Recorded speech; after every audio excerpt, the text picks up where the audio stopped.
Okay, we're recording. Welcome to Knitting Around LA. I'm Julie. And I'm Judy. And today we have a wonderful guest for you, Babita Patel.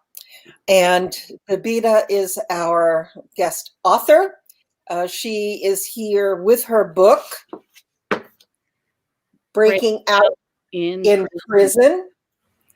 And we're going to have a discussion with her about the contents of the book. But before we do that, Babita, because, all right, we just rehashed that I know you about 30 years. Our audience doesn't. So do you want to give them a little bit of background of yourself? Do you feel comfortable to do that? Yeah, I have known Judy for almost 30 years because she was my high school art teacher and has influenced the rest of my life in terms of not just my career, but also my life purpose.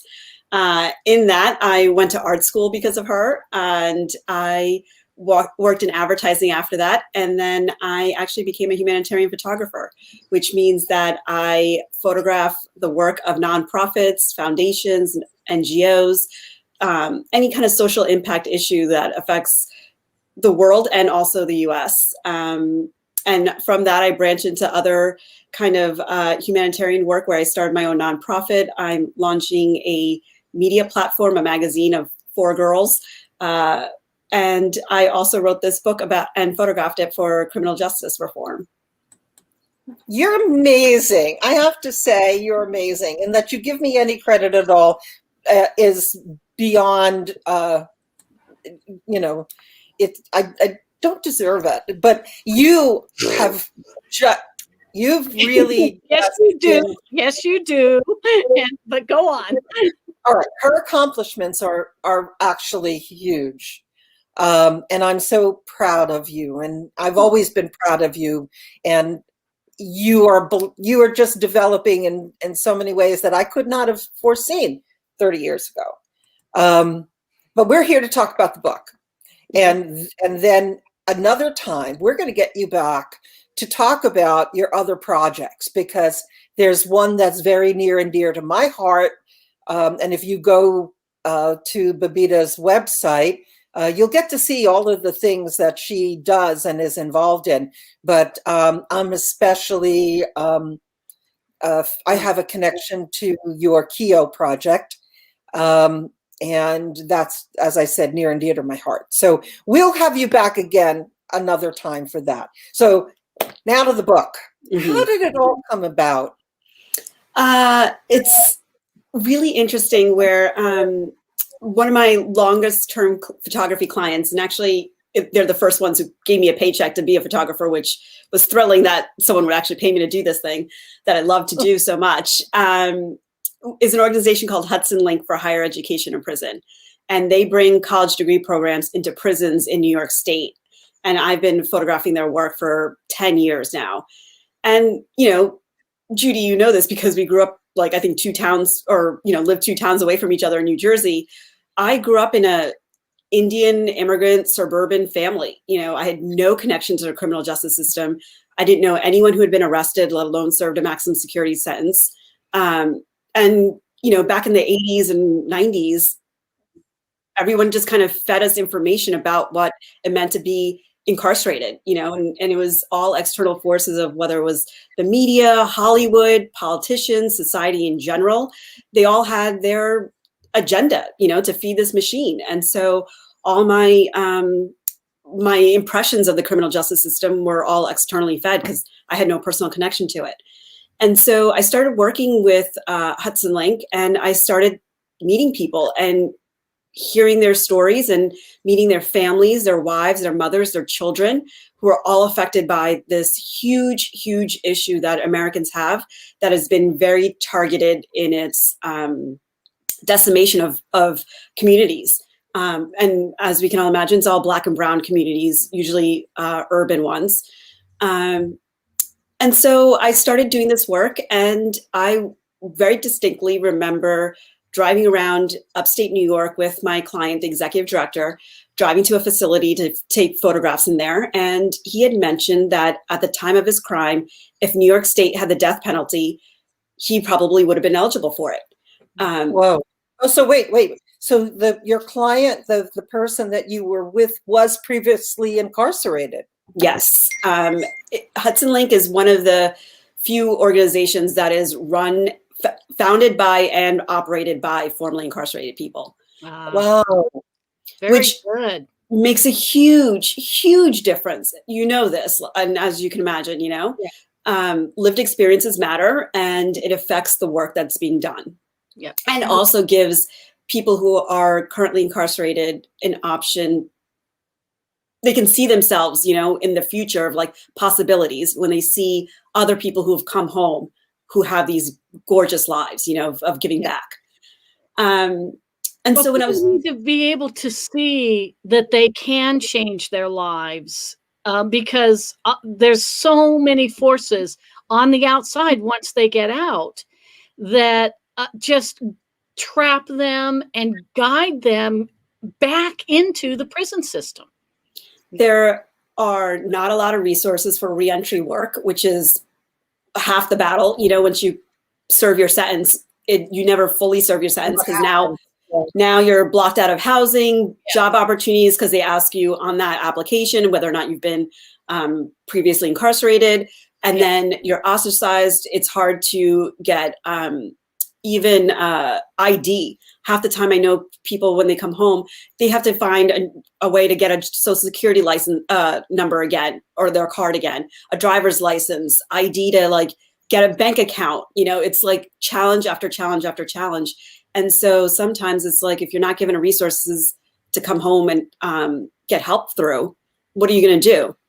What's the only avenue left to them, which is a criminal underground life, and then society, or we all blame them as like being inferior people for returning to prison, for falling back into drug addiction, selling drugs, or crime, because those are the only avenues open to them. We criminalize individuals for an institutional failure. Yes. Oh, wow. Say that again. We criminalize individuals for institutional failure. Wow, that's heavy. That's puts it so succinctly. Yes. Yeah. So because a lot of the times, and this happened in the 90s, and Bill Clinton and even Joe Biden, when he was a senator, pushed for the crime bill. Granted, there was a lot of politics involved with that, and it took away Pell funding, which gave people who are currently incarcerated at the time an opportunity to get an education. And as we know, an education makes a world of difference, not just a GED, but like a higher education degree. And when that dried up, it's like you mentioned, Julie, they come home and they don't have a different skill than they had when they first went in. So What are they open to? Right. Exactly. So yeah, it's a heavy kind of a change that has not happened. Thankfully now it's starting to, but not on the level that it needs to. Yeah, exactly. And also many times, because of all the things we've talked about, people leave prison into homelessness. They don't have a home to go to. And and where do they go in LA? It's Skid Row. They might be released onto Skid Row. And that is a very, very enormously challenging environment. Not having a home, no resources, as you say, to even get bank accounts, get a job, rent a place to live, and it's people get trapped in this cycle. In New York, the men in the book all had gone to Sing Sing Correctional Facility, which is one of the big kind of name brand prisons across the country. It's kind of on par with like San Quentin in terms of like name recognition. And when you leave the facility, you're taken to the train station, and either a family member will come pick you up if you're so lucky, or they'll give you money for a train ticket somewhere. And that's it. So, Wow. if you don't have a family member to pick you up, and if you've been inside for 30 years, What do you all of do? a sudden, Yeah. how do you navigate that? Let alone the fact that the three of us would just like pick up our smartphone and look for like an app to get us the train schedule and all that kind of stuff. Yeah, no, they're just giving money to get on a train, and hopefully you know where you're going and where to go, and if not, So there's nothing in the prison system like when you get out of a hospital, there's there's a discharge nurse, and they look after you when you come home. They want to make sure that you've got a place to go to recuperate or recover, and there's follow up. And with these men that or women that have been incarcerated, they just dump them out, and there's no resources. There's no one that helps them. The Department of Corrections is across every state, and on the federal level, I imagine also, is the responsibility is when you're incarcerated. And once you leave the prison doors, you're not incarcerated anymore. So then hopefully you're already in touch with either a family member or a nonprofit, because they have taken over the job of things that could be government responsibility, Right. to figure out what your next steps are. And if somebody is released on parole, that's not a program for rebuilding your life, and that's not a program for re-entering society. No. That is just it's a punitive program for trying to send you back to prison if you trip up, basically, is what parole's for. Yeah, it's to monitor, you have to check in, you have to be accountable.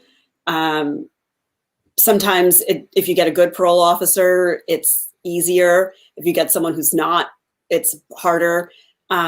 Sometimes it's difficult for your job situation. If you get someone who will not let you leave the county that you're supposed to be in, and your job is outside the county, that's difficult. Yeah, in a place like Florida, the counties are about as big as one of the zip code areas in Los Angeles. So how do you not leave the county? Yeah, no, it's that system also is a problem. And then for the number of years someone can be on parole, and then that affects that. And I know one person who is on parole longer than his sentence. And so, if your sentence is 7 years, you're on parole for 10. So it's not like you just served a 7-year sentence. You still you're still accountable to the state for another 10 years. Yeah. Oh my God. Yeah. Yeah. Wow. So, if I can turn us now, tell us about what's it called? Hudson Link. Tell us about the Hudson Link program, your experience with that, and everything that led up to this book. Yeah. So, again, I think I started talking about it where I was driving around with the executive director in New York State, and he mentioned the death penalty. And I know, so New York kind of went back and forth of like sometimes having it, sometimes not, and all this kind of stuff. And eventually, I think it was Governor Patterson that got rid of all the death row facility, all of the death rows in all the facilities. I know California still has it, unfortunately. Hopefully not soon.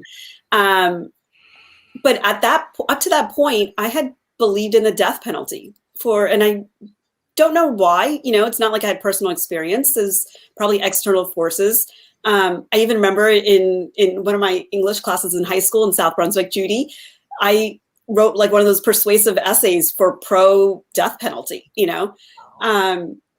but in that moment of sitting in this passenger seat in this car with my friend who I've known for years, I stay over at his house. His wife is my board president for my nonprofit. I just realized that, if he had gotten the death penalty, he would not be there. He would not have gone to school because school would not be available to anyone on death row, probably.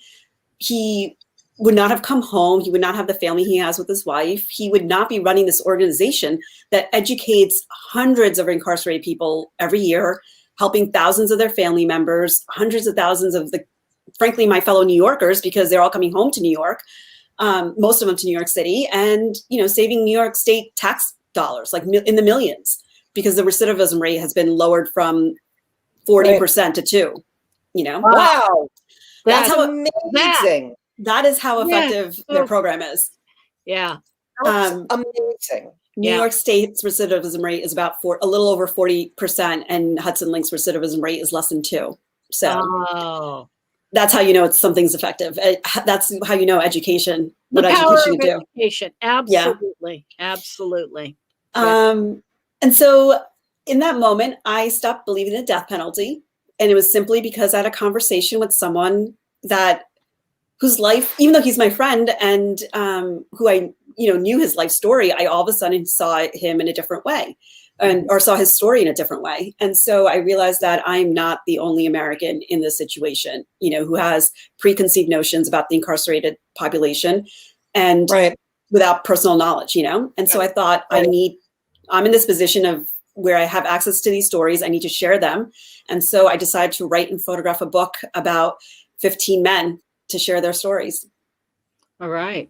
Mm-hmm. When you went to your first, I don't want to say assignment, but the first time you went to Sing Sing, what were you feeling? Were you, as a female, you were young, were you afraid? Did those preconceived notions play on you? I mean, how did you prepare yourself for it? And what was your real experience of what it was like compared to what you thought it was going to be?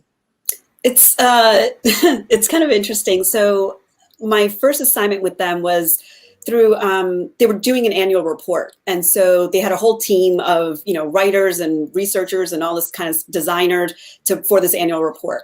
And I was brought on as a photographer. And so we had, the team was getting a tour of Sing Sing. And afterwards, we were going to go to the school building in Sing Sing and talk to the men in the school program that's part of Hudson Link. And it's so funny because, I brought my camera with me all ready to take pictures as we do the tour. When we did the tour, I would not be able to take photographs because of security reasons of photographing the facility. But I knew once we got to the school building, I would start photographing.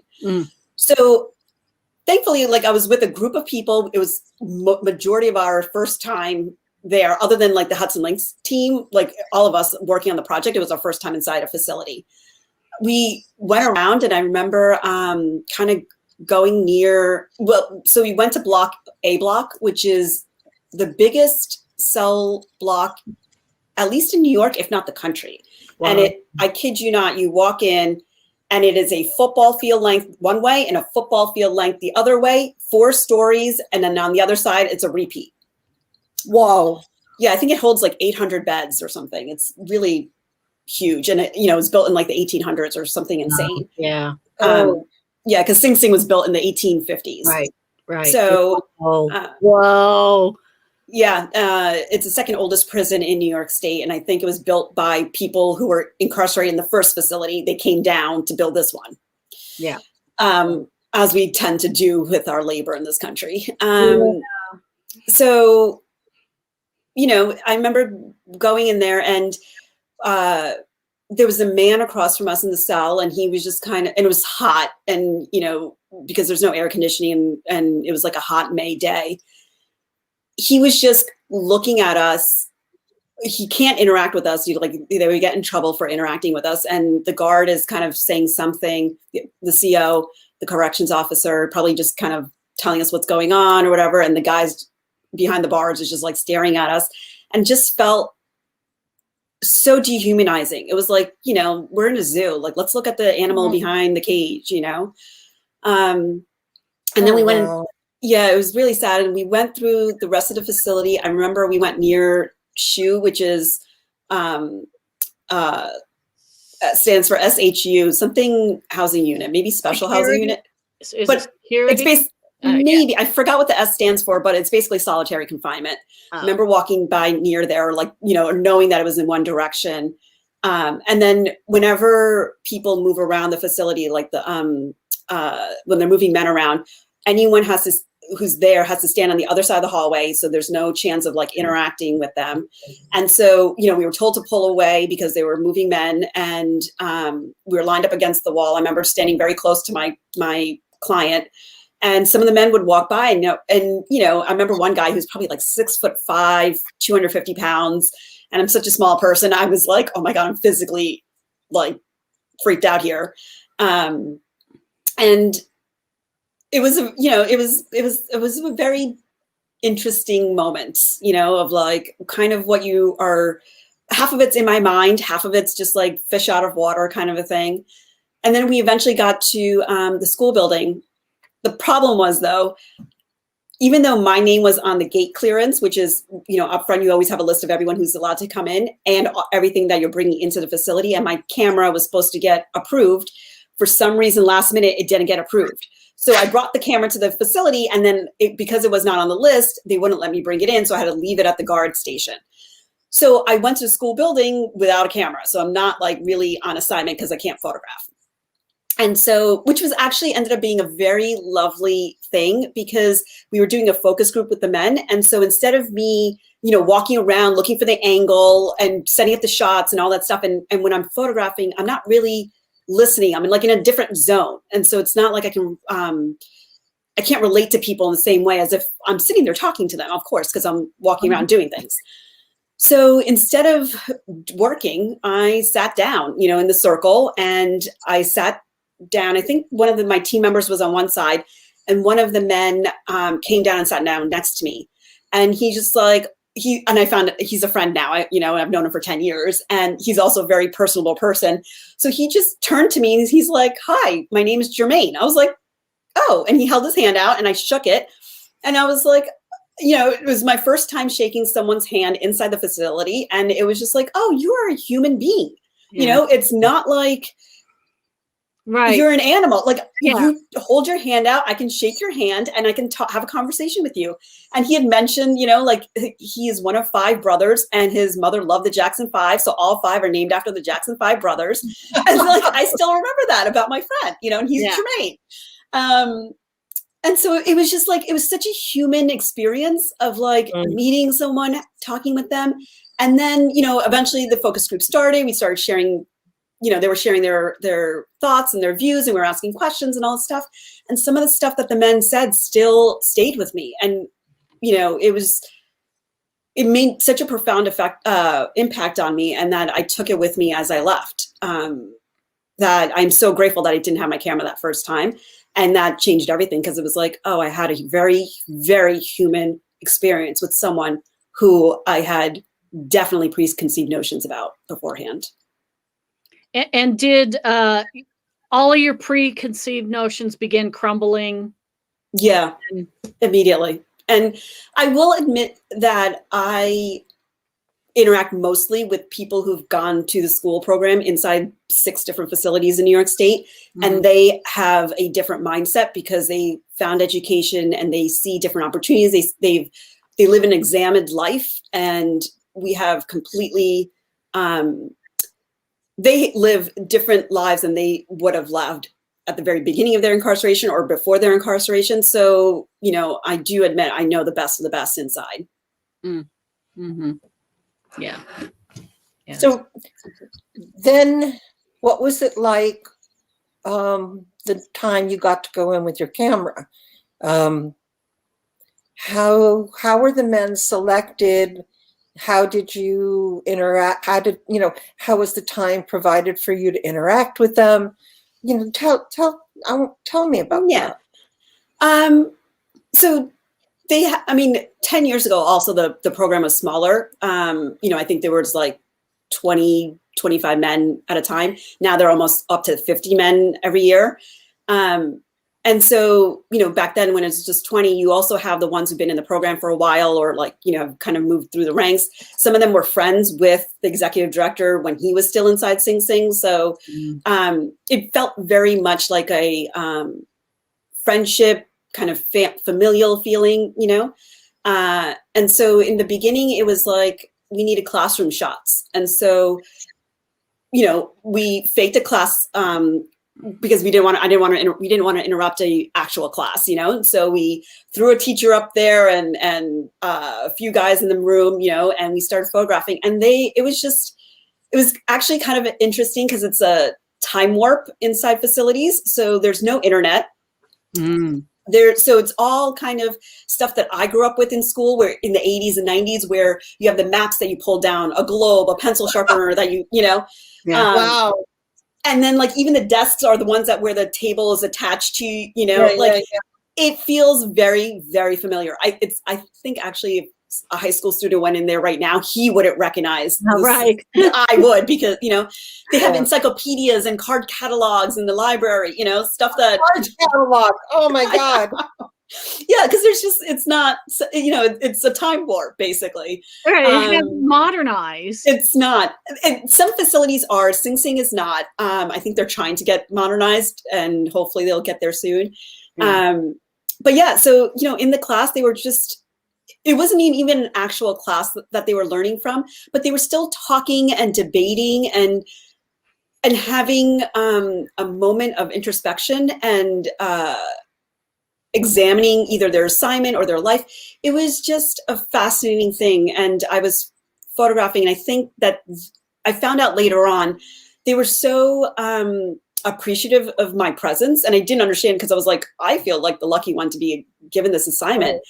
And it took me years, and, people have told me this in pieces, where people inside feel so forgotten.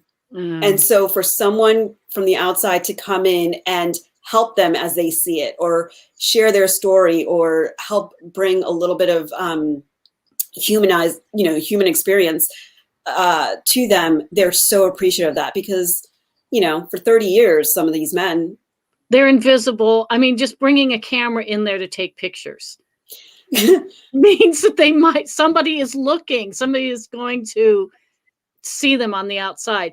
I just want to back.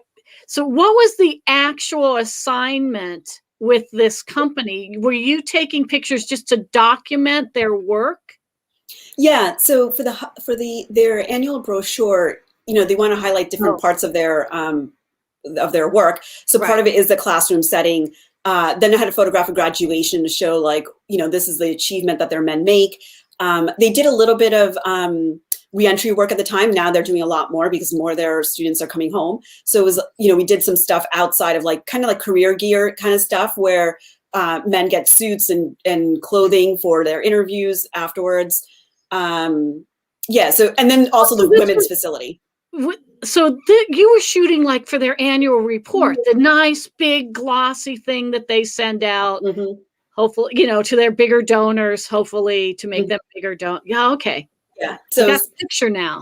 That was their first assignment, or that was the project. And I thought that was like it, for a couple months, I'll follow this organization around for a few, whatever.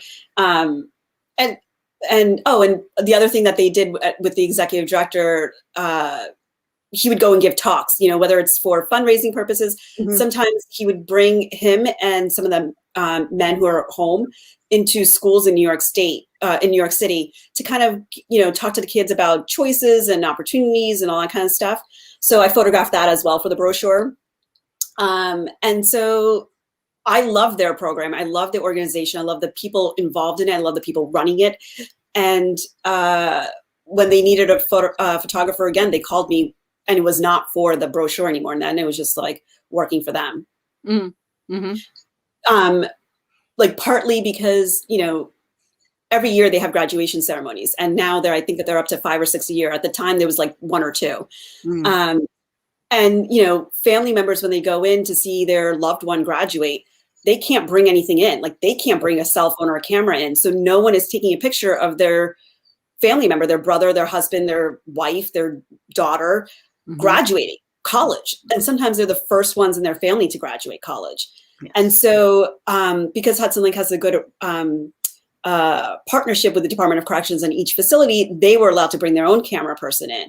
And so they would bring me in. And so I would be the only person documenting this. And then it's the only way that their families could see this huge life achievement, a milestone. Yeah. So afterward, were you allowed to give the photos to the family? I personally do not. I only give the images to Hudson Link simply because They were the client. they're the client. They own the photos, basically. Well, they're the client. Also, Department of Corrections has to get involved, and so I let Hudson Link manage that side of it. Right, because there's privacy requirements and all kinds of other things. Yeah. And then when did you get the idea for the book? And that must have been a process just to get it started and to get the permissions and everything. Well, so it was about 4 years ago. I got, it was probably like a year or two after that drive with my client, and I decided to write and photograph a book. I didn't kind of know exactly what the story arc would be or exactly what it would look like. And it took me about a year to figure out exactly what this would look like. And by then I had found a publisher, which was wonderful. She was a great partner in my thought, to help me think through the process. And it's funny because I think the first iteration of the book that I thought is kind of different than what this ended up being, so it took its own journey. And then I actually decided to talk to men who had already been home. So this way I could find a complete life story in that doesn't stop with just their incarceration, because then that just labels them as that versus who they are today, now that they're home as returned citizens, contributing members of their communities, family men. I wanted to create a whole loop, instead of just focusing on this one thing. Yeah, I noticed that in the passages from the book I read. It's a complete story. It's the complete arc. They have gone through, they have completed the process. And as they're talking, they're looking back on everything of their life and the effect of education and how it changed things. I've learned this through them. It's not something I've discovered on my own. To be just labeled as some people would call them cons or ex-cons or ex-felons or inmates, is first of all, a dehumanizing label, and also labels them as only one thing in their life. So, and it's not really who they are. And so that's why I wanted to make sure that I didn't just tell this one part of their story. Right. That makes so much sense. Well, shall we look at breaking out in prison now? Sure. So go ahead and share your screen and let's let everybody see what we're talking about. Okay.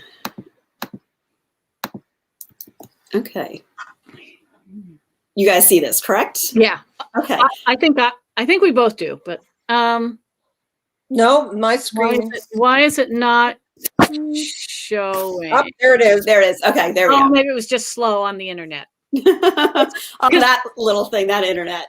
Because Babita's in New Jersey, we're in Los Angeles, so it took extra time. It's how to travel. Yeah, it has to go through the wires. Yeah. So here's the book, Breaking Out in Prison. And the face of this is Marky. He's one of the 15 men in the book.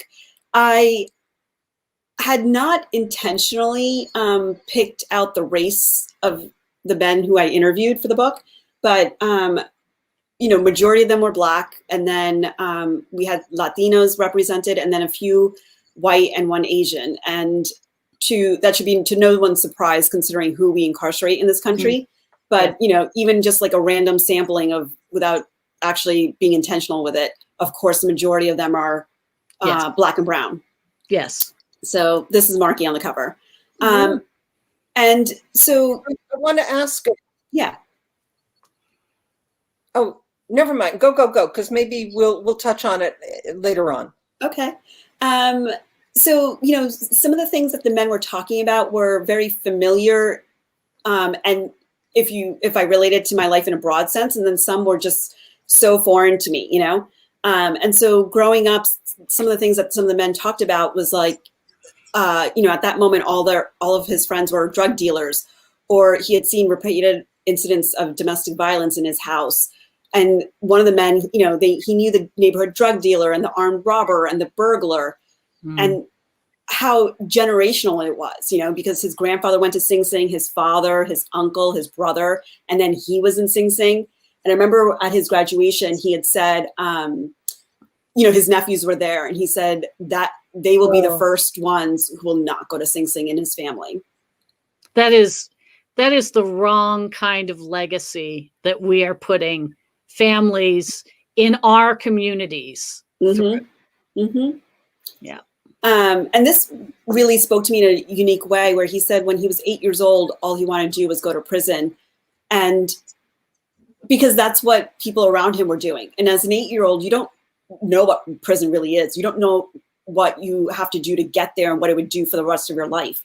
When I was 8 years old, I knew I was going to college because everyone around me was going to college, people in my family, or, so it's when I saw that, I was like, oh my gosh, it really matters who you're surrounded by, and what options you see mimicked in other people's will be what you do yourself, Yeah. Because at 8 years old, I didn't know what college meant, for my life. Mm-hmm. I just knew it was going to happen. Well, and it shows you how children are influenced. Mm-hmm. Mm-hmm. And this wasn't anything anybody said to him. This wasn't anything anybody in his life set out to teach him the way we teach our children, you're going to go to college. Nobody told him this, but yet he was inculcated with this from lived experience. Mm-hmm. And then it kind of got into some things that I kind of understood a little bit, where he just felt like the dumb kid in class, and that he went to the wrong crowd for acceptance. And so this is when they started going down a path where they just don't see options for themselves. But, one of them just wanted a chance, something to look forward to, but he just didn't see that as, as something that was around for him. And then they went to school, and, and they saw that, they realized that school was like a weapon. When they were on the streets, they had different kinds of weapons. And now they realize that actually they have like the best weapon of all through their schooling. And, and the power of their family, that even after all of this, after the years that they've spent inside, and the pain that they caused their families, that the family could still love them. Like, that means a lot, and how they believe in redemption. Each one of them has shown that they believe in self-redemption and redemption for others. And then also how they could redeem their own communities that they came from by going back and being contributing members. Yeah. And being a good example for others, for the younger people coming along, and being role models of something other than what they had been through. Exactly. I think that's probably one of the most, that's a wow statement. That strikes to my core. I believe in redemption. That's the humanity is of others and themselves, that it's there, that we so often choose for whatever reason to ignore it or deny it. And that's sad, but that's just a powerful statement. A powerful statement. It's funny because I don't think I ever thought of about redemption before until this work, and talking to these men. And it was like, oh, I actually do believe in, and they're the ones who taught me about it. Yeah.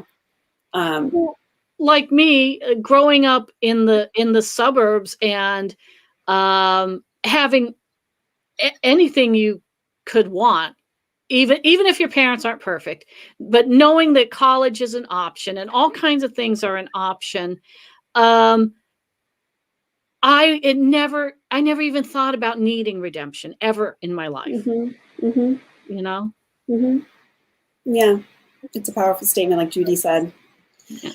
And so these are the kinds of things that the men talked about. And then once I talked to them and interviewed them, I was looking at a way to photograph the book. It's not like I could go back to, Charles when he was 3 years old, when he was telling his story, and photograph that 3-year-old Charles. So I tried figuring out, like, how could I visually capture their story and what I wanted people to understand about them. And I realized, and I got inspiration from the moon, actually. and the man in the moon and the phases of the moon, and how you can't see the full moon, or you can't see the man in the moon without seeing the full moon. You know, if you see just a crescent of the moon, you can't see the full moon. And so I realized that, you know, if you just hear a little part of the man's story, you can't know who he fully is. So when you just know that someone is incarcerated. So beautiful. That is so incredibly beautiful. Because in actually earlier on, I was going to ask a question, and it had to do with how you came about to photograph the men, because you've done that in a very unique way. It's something I've never seen anyone else do. Certainly, you know, not for no, most portraiture is not, you don't select that kind of lighting. No. Yeah. So that's beautiful. That is so, that's really deep and touching and amazing. But that's you. Well, you know, it's funny, something that I learned in art school, finding inspiration wherever you are. And I just happened to, you know, I live in New York City, and I just happened to notice the moon between two tall buildings. And it's very rare that you see the moon in New York, just because of the buildings and the, you know, pollution and stuff. And I just found it so beautiful. And I was thinking about the moon and the man in the moon, and I just found inspiration in it. So as an artist, you know, a creative person, the ideas come from anywhere. So that's where the idea came of how to photograph the men in the book. So to show you a few photographs, you know, early on in the book, you only see slivers of the men's faces because you're just hearing a little sliver of their life, you know, growing up or something. And then as the book moves on and you hear more and more of their stories, you see more and more of their faces until the very end, when you could see who they fully are, because now you know their full story and how this man believes in redemption. Yeah. So, oh my gosh.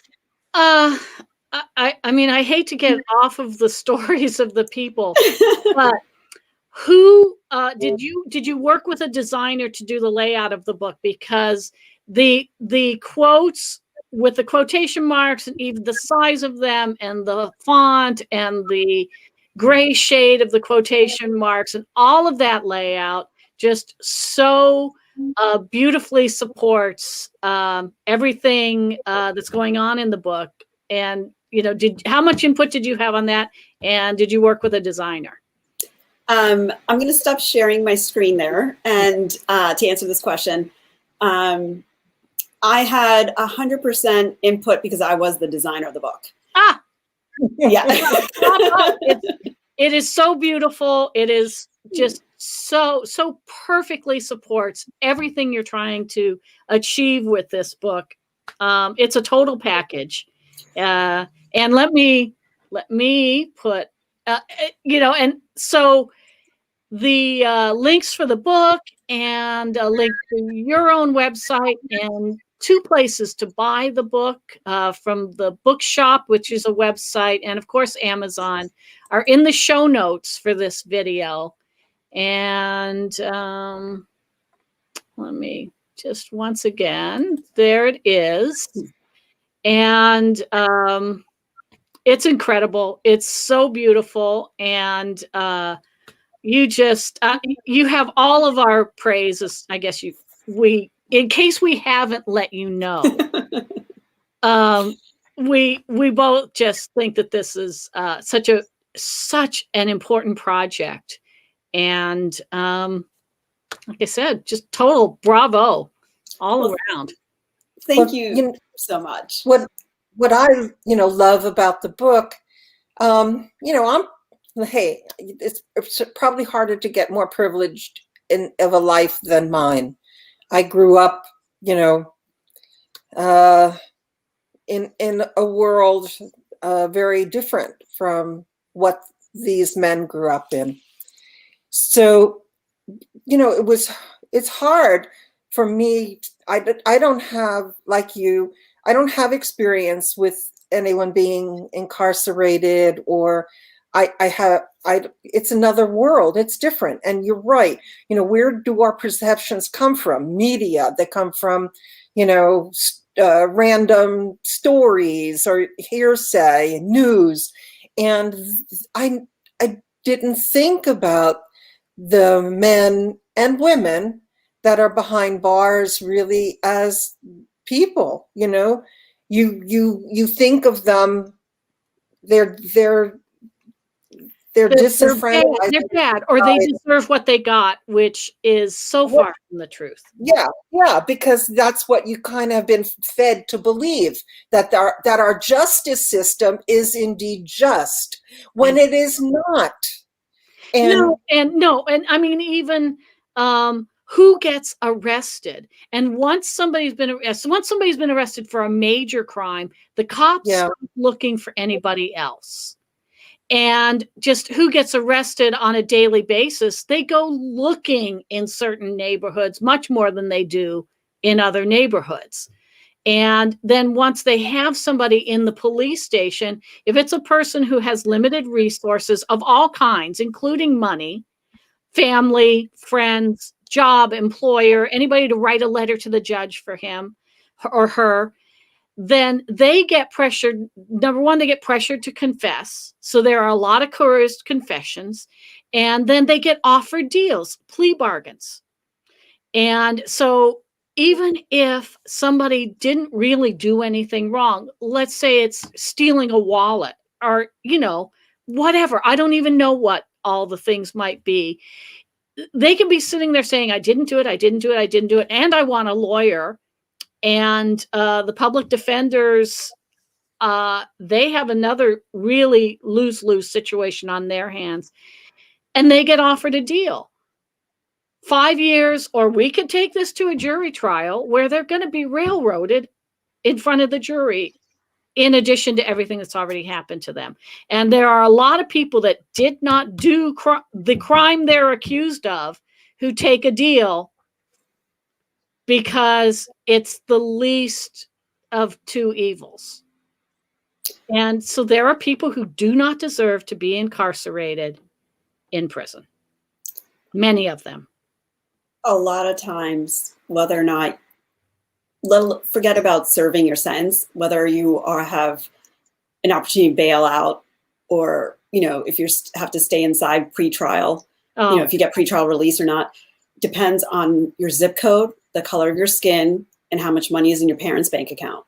Yeah. wow. Whether or not you did it or not, the actual crime, those three things will determine if you get pretrial release, if you get a longer sentence or not. My client said something very interesting. In one of the first times I had to photograph him for the annual brochure, when he was in the school talking to, I forgot what grade, in a public school in New York City. And he's very honest about what he did and his sentence, and he got served 16 to 24. And let's be honest, in this room, there were only two people who were not of color, my client and one of the teachers. Even the photographer in the room was of color. And one of the kids, who was who was obviously a young Black boy, raised his hand, and he was like, "Why didn't you get 25 to life?" And I was like, well, what is he talking about? And this kid, 8th, 9th grade, knew, based on the crime that got committed, Wow. he should have been served maybe a 25 to life sentence. And my client was like, I can give you the real answer, or I can give you the BS answer. And the kids were like, give us both. And he's like, well, the BS answer is like, I was given a trial by, and a jury of my peers gave me this. And he said, the real answer, he's like, it's because I'm white. Mm-hmm. Exactly. Wow. And this kid knew, because my client is white. And this kid was like, wait, why didn't you get 25 to life? Why'd you only get 16 to 24? Yep.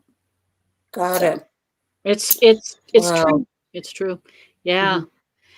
Yeah. So, well, my God, for humanity, thank you. On behalf of all of humanity, thank you for doing this book, and, for bringing it for people like us in the suburbs who aren't as familiar with this reality. And now, what you have coming up, Mm-hmm. you're going to do a similar project with incarcerated women. Is that what I understand? Yeah. it's funny. The process of being an author is frankly torturous in my opinion. And so I thought I was going to be like a one and done author. Like this is it. And then, because the book came out almost a year ago, last February, for Black History Month, and it's a year later that I'm talking to you guys about it. But last summer, Mr. Floyd was murdered. Oh yeah. And after, I feel like only because Mr. Floyd was murdered did we hear Breonna Taylor's name, even though she had been murdered months before.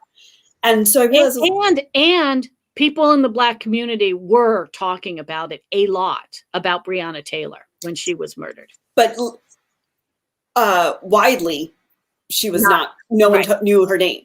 Right.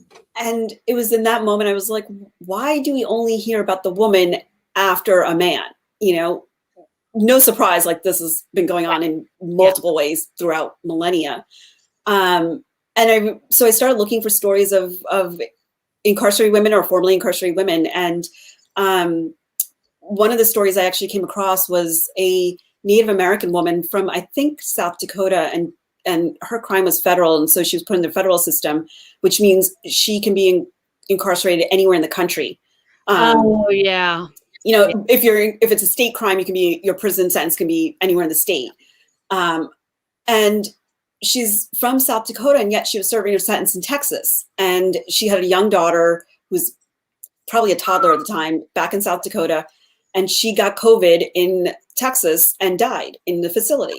And so again, I was like, why is this story not more talked about, And so I realized that women's stories in general are not talked about, and definitely from this population, they're unheard from. So I decided that I was like, you know what, I have a second book in me because these stories need to be told even more. And so I've started interviewing women. I'm probably about a third way through, and this time I want to focus on women from across the country because the first book focuses on men in New York.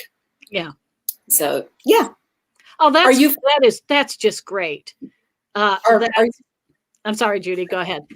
Well, I was going to ask, so the second book, are there other options or things that you're thinking about to do with either breaking out in prison or coming up with a women's book, things like a documentary film or a short documentary or, something, or a podcast series. You should do a podcast series.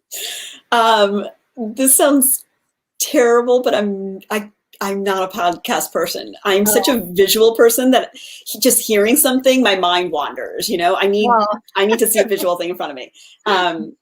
I could tell you about the time I listened to a podcast and my mind just wandered and I went down a rabbit hole and forgot that I was even listening to a podcast. And so like 30 minutes later, I was like, wait, I'm supposed to be listening to something. Okay. Well, take that off your to-do list. Yeah, thank gosh. My to-do list is long enough. But yeah, Judy, to answer your question, actually, a screenwriter reached out to me when she heard about this first book. And so she is turning it into a narrative screenplay. So we'll see where that goes. That sounds super exciting. I think that's amazing. Mm-hmm. I think that, with you, anything is possible because you're so capable. Okay, so I also want one more question because I think Judy might know the answer to this. Your project is ongoing with girls. What is it? Keo Project. Yes. Keo Project works on gender equality through the arts. So we teach photography to girls and then the girls teach boys. It's to change up leadership models and give girls an opportunity to, develop some skills and have boys see girls in those roles. And we run that program, like I said, all over the world. So we've been to Haiti and Kenya, India, Ethiopia, Uganda, Brooklyn. Currently, our project is on hold because of COVID, and there's other focuses in life. But once, hopefully, this all opens up again, we'll be right back to doing our work again. How do you Oh. spell that? And what's your web address? Oh, Kioo, Kioo, and that word means mirror in Swahili. So it's kioproject.org. Okay. Let's see. And Judy has been a huge supporter. She was our first donor back, I don't know, 7, 8 years ago when we first started. And we've hosted actually a gallery show in LA with Judy's help. So yeah, of the kids' photographs. Wait a minute. They're wonderful. Spell it for me again. Kioo Okay. project.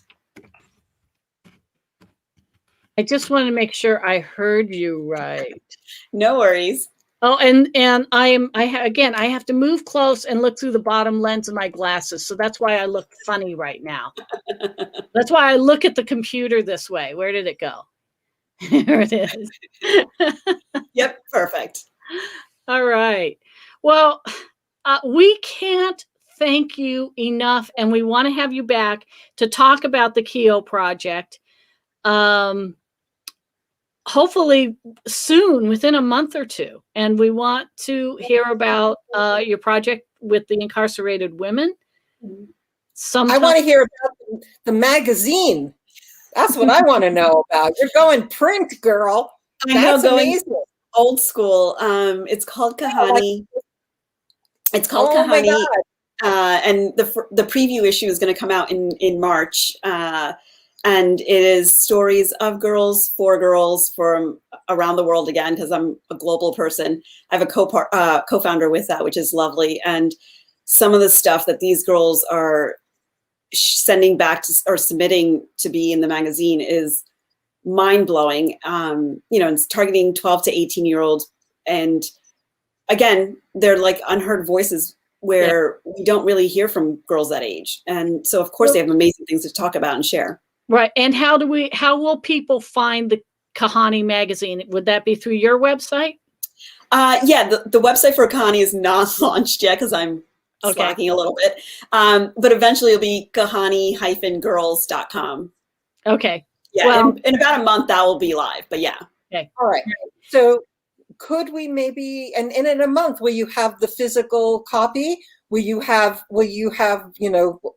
they used like galleys, whatever, would you be able to show? You're laughing, right? You remember? I know what those are. And the book world still has galleys because it's still a little old school. Still has galleys. Still has galleys because I got galleys for my book, which I was like, I can't believe this still thing. Yeah. Print books are not dying. I have a daughter in the publishing industry, and print books are not dying. So. I love it. Yeah, no. But it's funny because, the reason why we wanted to go old school print magazine, even though like the magazine industry seems to be tapering off, where the magazine would reach girls in other countries, they're not on digital. Like those girls don't have smartphones. Right. Internet's not really a thing. And, if you are living in a refugee camp with no electricity, yeah, you're going to pass around a printed copy of a magazine to share information. You're not going to be sharing Instagram accounts, Right. Well, so do you think we could get you back in March when when the website goes live and when you have things to show us from the magazine? Would that work for you? I would love that. Absolutely. And we would each love a copy so that we can read it. Yes. I will definitely get you a copy, but people will be able to buy individual issues from the website. Oh, I'll buy. And you know what? Speaking of buying, people, I want you to buy a copy of Babita's book. Hold it up. Here's mine. Oh, here's my copy. But there's something missing in my book. You see it? It's 9 pages. Do you know what's missing, Babita? My signature. I know. Your signature. I want you to come out to LA and I want you to sign my copy. And thank you for the little shout out that you gave me in the book. That was very charming and loved it. Yes. Yeah, everyone in the audience, whoever reads the book, definitely read the gratitude section. You'll hear exactly what Judy means to me. Well. Okay. So, thank you so much. So much. And we're going to have you back. And thank you very much. Thank you, Babita. Thank you. Thank you, everybody, for watching. And we'll see you again soon. And we'll be back in March. Well, all right, everyone. Yep. We'll be back next week.